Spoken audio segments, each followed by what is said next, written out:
back to the blog. Today we're going to talk about we're going to continue on with the plumbing. We talked about the mechanical rough ends. Now we're getting into the finished things, and one of the things I'm going to concentrate on is your whirlpool tub. Your whirlpool tub and your showers are extremely important, especially if you decide to do what we call a Roman shower, where you're able to walk in and it's all tile, you got multiple heads in it, and so on and so forth. You want to make sure that you've got enough water pressure coming to that to feed all the heads. We're doing multiple body sprays. We're doing the handhelds. We're doing the rain shower head that goes up above on the ceiling. We're putting shower heads on the other side. I mean, it looks like a car wash when you walk into some of these. But you want to make sure you got a big enough water line to pull that water in to give you enough pressure. That's one thing. The other thing is about your whirlpool tub. And I'm going to point out a couple of things that you want to make sure gets done. There's three vitally important things when it comes to your whirlpool tub. If you look down here, I'm going to point to the insulation that's down here.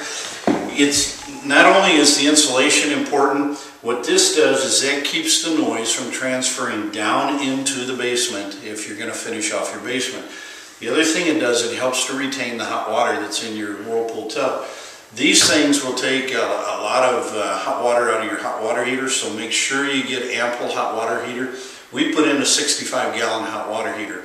We've had some people put in 240s or 250s, whatever you want to do, but make sure you get enough so that when you're doing this and somebody else wants to take a shower or you want to run the dishwasher, washer, and dryer, you got plenty of hot water. So insulation is important, but if I pull this out, underneath here is framing underneath the bottom of this whirlpool.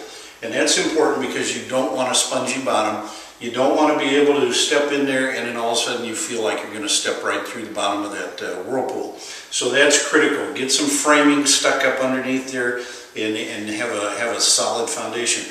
The other one is the motor. If you see where the motor is, you want to be able to get access to that motor. We've had houses where the motor's gone out and everybody's like, where in the world do you how can you get access to that motor?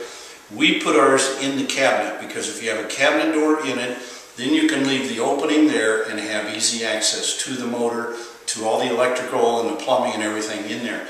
Otherwise, you got to put a hole in the wall and you put a door on the outside of that wall, and usually that's in a bedroom and usually in one of the other bedrooms, which is extremely inconvenient. So, good way to do it, but make sure you get an access door for that whirlpool tub.